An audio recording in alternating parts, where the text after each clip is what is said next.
Hello, hi, welcome to the Divine Science Academy. And yes, myself, Pragna Madam, and this is your first lecture of chemistry today. After a long wait, we have heard you all after all the demands from 9th and 10th standard students, and we have finally started foundation course. तो आपके मन में आ रहा होगा कि madam ये foundation course क्या है, बताइए ना आप मुझे। तो actually what is foundation course?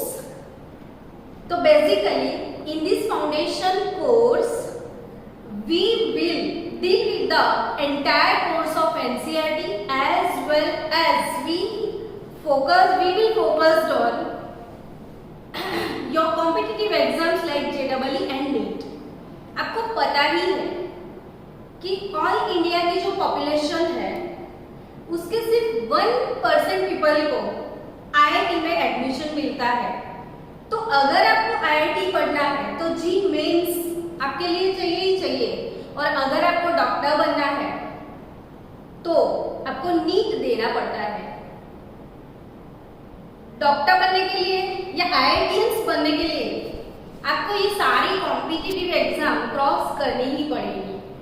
तो ये जो कॉम्पिटिटिव एग्जाम का कोर्स है, क्या आपको लगता है 2 साल में वो कंप्लीट हो पाएगा, या आप 2 साल में खत्म कर लोगे और अच्छे से मार्क्स लेके आ जाओगे? तो नहीं पॉसिबल है। अगर ये पूरा सिलेबस आप 2 साल की बजाय 9 से पढ़ने लगोगे तो 9 से हम आपको बहुत ही कंसेप्चुअली, बहुत ही स्मार्ट तरीके से, स्मार्ट ट्रिक्स के साथ ये कोर्स सिखाएंगे। तो आप अच्छे से अच्छे, टफ से टफ क्वेश्चन को भी बहुत ही शॉर्ट टाइम में सॉल्व कर सकते हो। तो इसीलिए ये foundation course divine science academy आपके लिए लेके आ रही है। तो ओके, आज मेरा पहला लेक्चर है स्टैंडर्ड 9th में। मैं तो हमेशा 11th-12th में पढ़ाती रहती हूँ। 11th-12th में बहुत बड़े बच्चे होते हैं। मैंने फर्स्ट ट्राई इस बार कर रही हूँ कि मैं 9th वाले बच्चों को भी पढ़ाऊँ। आप तो बहुत छोटे से हो, क्यूट से हो, तो आपके लिए बहुत ही क्यूट टॉपिक से मुझे केमिस्ट्री स्टार्ट करना पड़ेगा। वैसे आप 9th में पढ़ रहे हो ना, तो 9th में आपको सब्जेक्ट एक आता है साइंस एंड टेक्नोलॉजी। तो वहीं से हम आज शुरू करेंगे कि ये साइंस एंड टेक्नोलॉजी का मीनिंग क्या है। सबसे पहले तो साइंस की बात करते हैं कि साइंस वर्ड कहाँ से आया। तो एक्चुअली एक लैटिन वर्ड है साइंटिया, और दिस लैटिन वर्ड साइंटिया का मतलब है नॉलेज। तो साइंटिया वर्ड का क्या मतलब है? नॉलेज। तो आपको फिर से दिमाग में क्वेश्चन हो जाएगा, साइंस मीन्स नॉलेज, तो कैसा नॉलेज? नॉलेज तो हमारे पास बहुत तरीके का है। जैसे हमारे पास मूवीज का नॉलेज होता है, जैसे हमारे पास गेम्स का नॉलेज होता है। तो ये साइंस में कैसा नॉलेज होता है? तो साइंस में कौन सा नॉलेज होगा? तो दिस नॉलेज, ये वाले नॉलेज को हम कैसे गेन करेंगे? तो ये नॉलेज हम गेन करते हैं on the basis of hypothesis. Second thing, observations,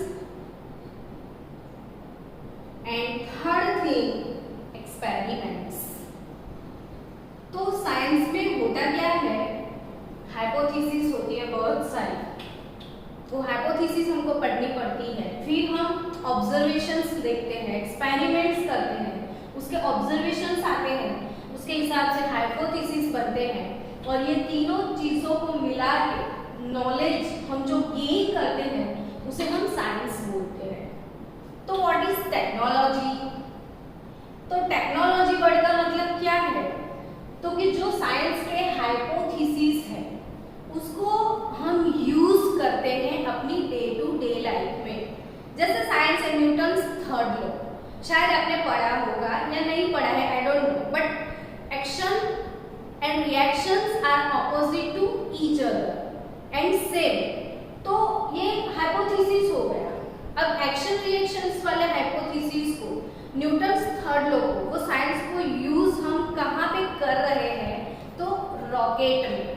तो ये रूल्स जो होते हैं उसका यूटिलाइजेशन करके हम अपनी डे टू डे लाइफ में जो कंफर्ट लेवल इंक्रीज करते हैं। हमारे लिए हमने ये जो कार बनाया, स्कूटर बनाया, मोबाइल बनाया, ये सब डिवाइसेस हमने बनाए और जो कंफर्ट आज हम फील कर रहे हैं वो है टेक्नोलॉजी। तो आपके पास 9th में ये सब्जेक्ट होगा साइंस एंड टेक्नोलॉजी। अब ये वाला जो सब्जेक्ट है साइंस एंड टेक्नोलॉजी वाला, तो ये वाले सब्जेक्ट में जो साइंस है वो साइंस बेसिकली 3 टाइप के साइंस होते हैं। वन टाइप का साइंस है आपका यूनिवर्सल साइंस।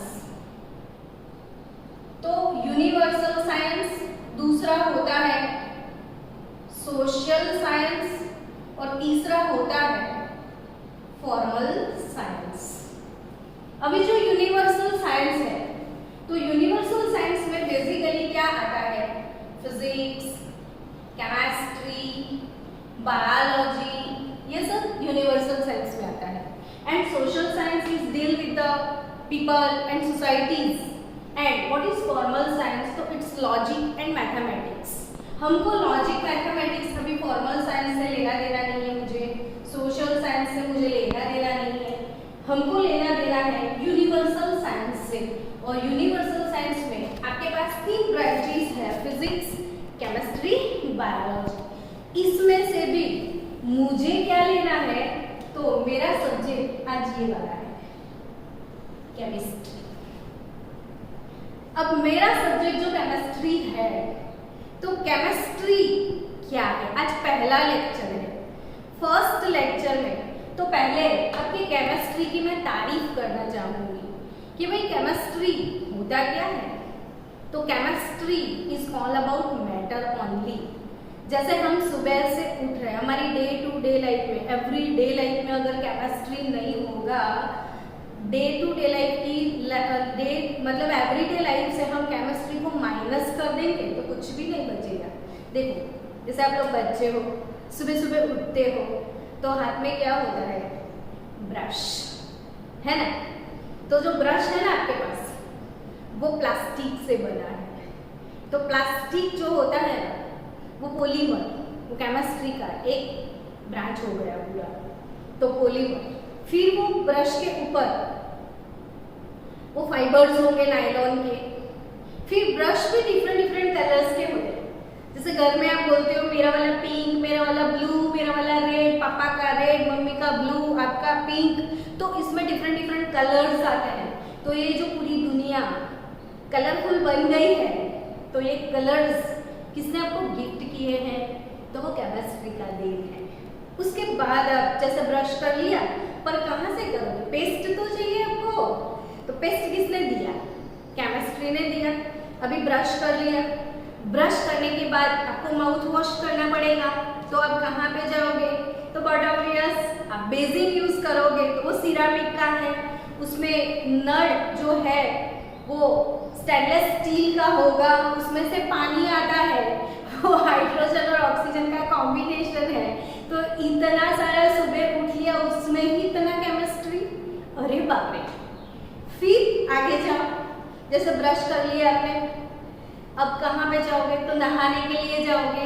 क्या चाहिए आपको नहाने के लिए, तो साबुन चाहिए, शैम्पू चाहिए, चाहिए कि नहीं, लगाओगे ना साबुन, लगाओगे ना शैम्पू। बिना साबुन शैम्पू के तो स्मेल आने लगता है, तो ये तो चाहिए ही चाहिए। फिर नहा लिया, मम्मी मेरा डिओड्रेंट कहाँ पे है, तो वो पसीने की बदबू हटाने के लिए डिओड्रेंट लगाना पड़ेगा, परफ्यूम डालना पड़ेगा। वो डालने के बाद जब बाथरूम से बाहर आ गए तो आप कपबोर्ड में देखोगे, बोलोगे मुझे कौन से कपड़े पहनने हैं आज, तो वो क्लोथ्स अगेन फाइबर, वो भी केमिस्ट्री हो गया। उसके बाद आप खाना खाओगे, तो आपके फूड को डाइजेस्ट कौन करता है, तो कि स्टमक में एवरी डे 1.5 लीटर जितना कंसंट्रेटेड HCl प्रोड्यूस होगा, वो नहीं होगा तो खाना डाइजेस्ट भी नहीं होगा। अगर डाइजेस्ट नहीं भी होता है, एसिडिटी हो भी गया है, तो भी आपको इनो चाहिए। तो इनो की देन भी किसने है? केमिस्ट्री ने दिया है ना इनो भी आपको। तो उसके बाद क्या है, तो क्या अगर आप बीमार हो गए, आपको डायरिया लग गया, आपको फीवर आ गया, तो सबके लिए आपको ड्रग्स चाहिए। तो ये भी किसकी देन? केमिस्ट्री। मतलब आप सोच ही नहीं पाओगे कि सुबह से लेकर शाम तक आपने कितना केमिस्ट्री यूज कर लिया। तो ये जो पूरा केमिस्ट्री है, ये केमिस्ट्री किसके साथ डील करेगा? तो हमारे फाउंडेशन कोर्स में केमिस्ट्री का सबसे पहला टॉपिक आएगा मैटर सराउंडिंग अस। तो ये जो मैटर्स है, मैटर्स होते क्या है? What is matter? तो मैटर, चलो एग्जांपल बोलो, अब खुद सोचो, आपने कभी अपनी लाइफ में have you seen any matter? Yes, then what? Then me, myself, I am matter, you yourself, you are matter, ये पेन मैटर, ये बॉन्ड मैटर, ये इंक मैटर, वाओ एसी का मस्त ठंडा ठंडा पवन आ रहा है, वो भी मैटर। तो मैटर होता क्या है एक्चुअली? तो matter is nothing but anything occupies space, anything occupies space and having mass is called matter. तो anything having space, anything occupying space and having mass। अब आप सोचोगे कि मैटर, मैडम आप मैटर हो, ये पेन भी मैटर है, तो आप दोनों में डिफरेंस क्या है? तो मैं लाइव मैटर हूँ और पेन नॉन लिविंग मैटर है। तो basically matters are divided into main two categories, living matter and non living matter. हम आज बात करने जा रहे हैं नॉन लिविंग मैटर्स की। तो वो मैटर किसको बोलेंगे? तो एनीथिंग ऑक्यूपाइंग स्पेस। क्या गैस मैटर है? चलो सोचते हैं। तो गैस स्पेस ऑक्यूपाई करता है, तो यस। आप कोई बलून ले लो, बलून के अंदर मुंह में बलून लगा के आप अंदर एयर डालो, तो क्या बलून फूलेगा कि नहीं फूलेगा? तो यस, बलून फूलता है। It means that gas occupies space, है ना। अब एक प्रैक्टिकल आता था जब हम 9th में या पता नहीं 5th या 6th स्टैंडर्ड में आया होगा आपको, कि ऐसे दो बलून थे, दोनों का साइज सेम था, दोनों में एयर। अभी हमने पढ़ा कि गैस ऑक्यूपाई स्पेस, तो बलून फूले हुए हैं क्योंकि उसने स्पेस ऑक्यूपाई किया है। अब ये बताओ कि उसको मास है कि नहीं? तो आप ये जो बलून है, एक को पिन लगा के पंचर कर दो। चलो कर लिया पंचर, तो ये पंचर हो गया, तो क्या होगा? ये झुक जाएगा। क्यों? तो इससे क्या प्रूव हो गया? तो it is having mass, mass of oxygen, mass of nitrogen. तो यस, दोनों का मास डिफरेंट है, गैस को भी मास है। तो anything occupying space having mass is called matter. तो मैटर किस चीज से बने हुए होते हैं? मैटर कैसे बनते हैं? तो सपोज आपने चौक देखा है जो बोर्ड पे लिखने वाला होता है, मेरे पास अभी है नहीं, पर अगर आपने चौक देखा है तो चौक को ऐसे आप पकड़ेंगे, ऐसे रब करोगे तो अंदर से कुछ आपको उड़ता हुआ दिखाई देगा। वो क्या? डस्ट।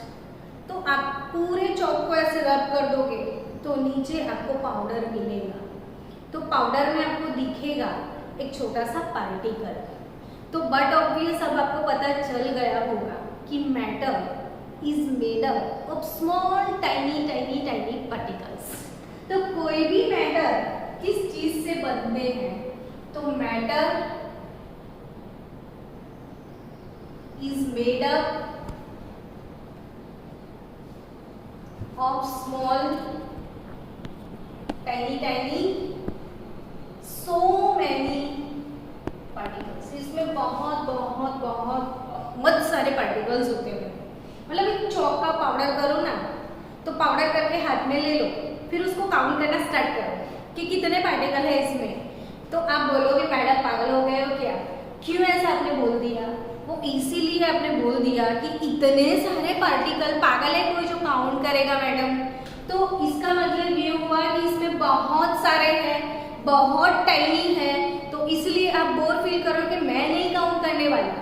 तो इट मीन्स कि matter is made up of small particles, और वो भी बहुत सारे पार्टिकल्स।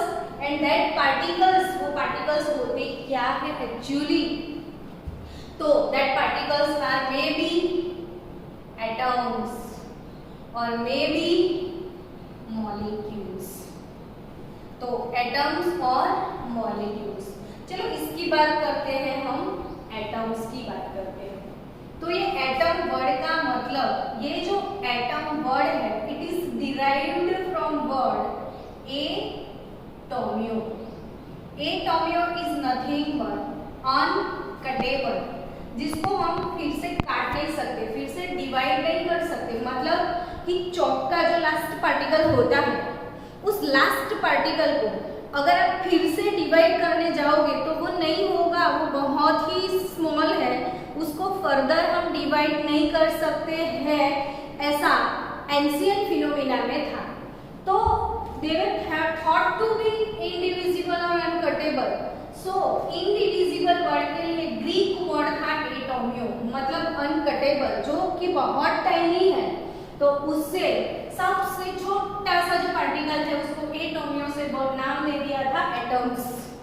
तो एटम्स जैसे हाइड्रोजन का एटम, ऑक्सीजन का एटम, हाइड्रोजन के ऐसे छोटे छोटे दो एटम, ऑक्सीजन का एक बड़ा सा एटम, और ये ऑक्सीजन एटम के साथ ये छोटे छोटे हाइड्रोजन एटम का कॉम्बिनेशन कर लिया, तो दो हाइड्रोजन एक ऑक्सीजन बन क्या गया?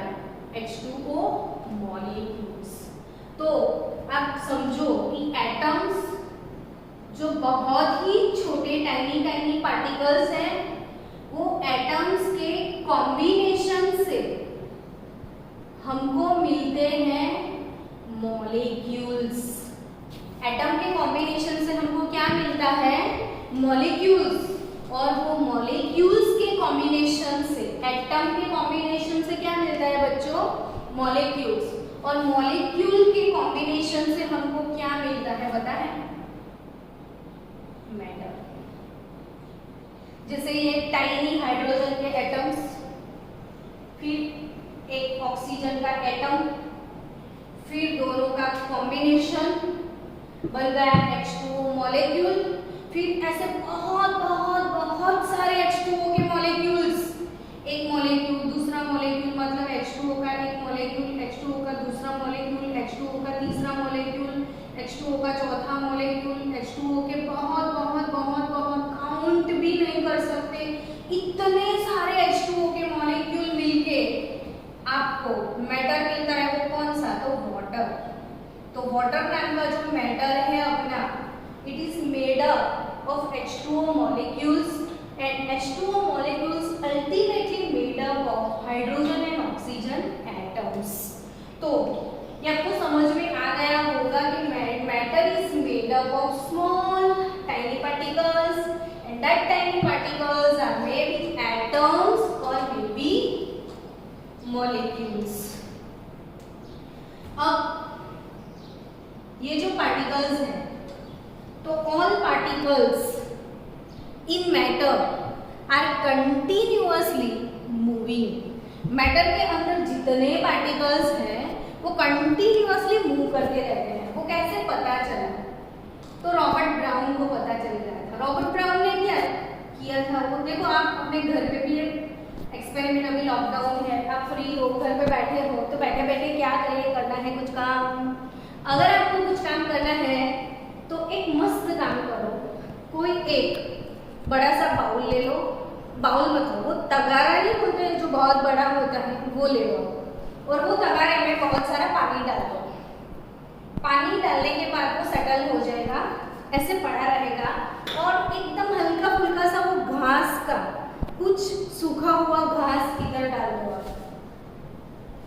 अब वो घास अंदर ट्रैवलिंग करेगा पानी में, तो कैसे ट्रैवल करता है तो आप ध्यान से देखने का, वो कैसे जा रहा है जा रहा है जा रहा है, अचानक से कोई अंदर जोर से उसको लात मारता है, तो वो जैसे सीधा जा रहा है, किसी ने ऐसे मार दिया तो वो बेचारा ऐसे चला गया, वापिस वो ट्रैवलिंग कर रहा है शांति से, वापिस किसी ने लात मारा, वापिस इधर आ गया, वापिस इधर आ गया, वापिस इधर आ गया, वापिस इधर आ गया, वो कैसे भी ऐसे zigzag पैटर्न में ट्रैवल करता रहता है। मतलब ये क्यों ऐसे ट्रैवल कर रहा है, उसको किसने लात मारा होगा, तो सोचो। हाँ, तो उसको लात कौन मारता है, तो अंदर ये पानी लिया है ना, तो वाटर मॉलिक्यूल जो है वो उसके साथ कोलाइड होते हैं, कंटिन्यूअसली मॉलिक्यूल्स के अंदर कॉलिजन होता ही रहता है। मतलब मैंने आज क्या सिखाया आपको कि मैटर मतलब anything having mass occupying space is matter and matter is made up of so many and too much tiny particles, and third one, these particles may be atoms or molecules, or last one, that atoms or molecules are continuously moving. उसके बाद classification of matters में हम जाएंगे। तो classification of matters ये foundation course में करना कि आपको डरना बिल्कुल भी नहीं है, बट एवरी डे यहाँ पे बहुत सारे एजुकेटर्स आपको मिलेंगे। मैथ्स और साइंस आपका एनसीईआरटी फुल जे गज्जर सर भी पढ़ाएंगे, और ये जो मैथ्स साइंस आपको पढ़ाने वाले हैं एवरी डे, यहाँ से जो आपको डेमो लेक्चर मिलते हैं हमारे, उनको अपनी नोटबुक में आप लिखते जाओ, प्रिपेयर करते जाओ, और प्रिपेयर करते करते करते अगर आपको डाउट्स आता है तो फोन उठाओ, हमको कॉल करो, डाउट्स पूछ लो, हम आपके डाउट्स हमेशा क्लियर करेंगे। और ये वीडियो देखने के बाद अगर आपको बहुत अच्छा लगता है तो आप प्लीज उस वीडियो को लाइक करना मत भूलना, शेयर करना अपने सारे फ्रेंड्स के साथ, और सब्सक्राइब तो 100% मैंने करना ही करना है, ओके ना।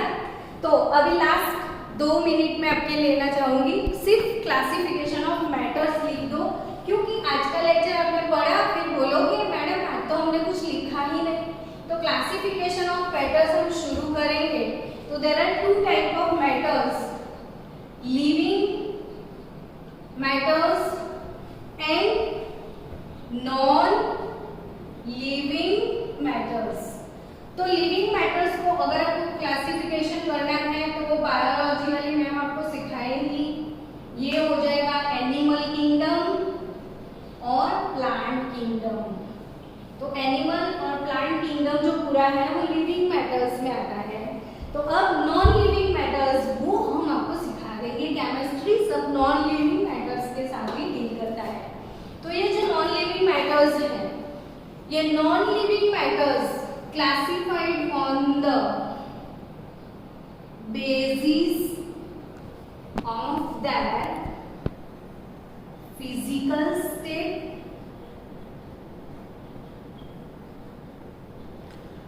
and on the basis of their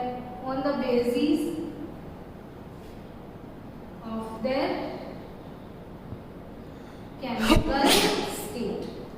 लिखना पड़ेगा ना, हाँ छोटे बच्चे तो हैं, ये तो सब बोले बात। तो on the basis of the physical state they again are classified into total 5 states, 5 physical states. There are basic physical state कौन सा अपने पास, तो आपको पता चल गया होगा, मन में बोलते होंगे madam solid, liquid, gas. Gas से थोड़ा आगे जाओगे तो आपको मिलेगा प्लाज्मा, और सॉलिड से थोड़ा नीचे जाओगे तो बोस-आइंस्टाइन कंडेंसर। बोस-आइंस्टाइन कंडेंसर, इसमें 2 साइंटिस्ट के नेम है, बोस और आइंस्टाइन। तो Bose Einstein condenser, solid, liquid, gas और plasma. So there are total 5 physical और on the basis of chemical, मेरा तो सब्जेक्ट यही है, मुझे तो यही पढ़ाना है, तो on the basis of the chemical state element, compound and mixture आएगा। तो एलिमेंट, कंपाउंड एंड मिक्सचर की बात करें तो एलिमेंट्स अपने पास पीरियोडिक टेबल में टोटल 118 एलिमेंट है। Oxygen element, nitrogen element, gold element, तो ऐसे टोटल 118 एलिमेंट। और एलिमेंट का क्लासिफिकेशन करो तो मेटल्स, नॉन मेटल्स, और मेटल और नॉन मेटल के बीच में आएंगे मेटलॉइड्स, जिसको सेमी मेटल भी आप बोल सकते हो। कंपाउंड का क्लासिफिकेशन करें तो वो 2 टाइप के होते हैं, organic compound and inorganic compound. And mixture, तो there are 2 type of mixture, homogeneous mixture and heterogeneous mixture. तो होमोजेनियस एंड हेटेरोजेनियस मिक्सचर। तो आज के लिए ये आप यहाँ तक लिख के रखो। हमारा नेक्स्ट सेशन हम यहाँ से आगे शुरू करेंगे। ये सारे जो टर्म्स मैंने बोर्ड पे लिख दिए हैं उसकी पूरी डिटेल में हम स्टेप बाय स्टेप जाएंगे। तो बाय बाय, मिलते हैं ब्रेक के बाद। एंड इस चैनल को आप सब्सक्राइब करना मत भूलना। Thank you.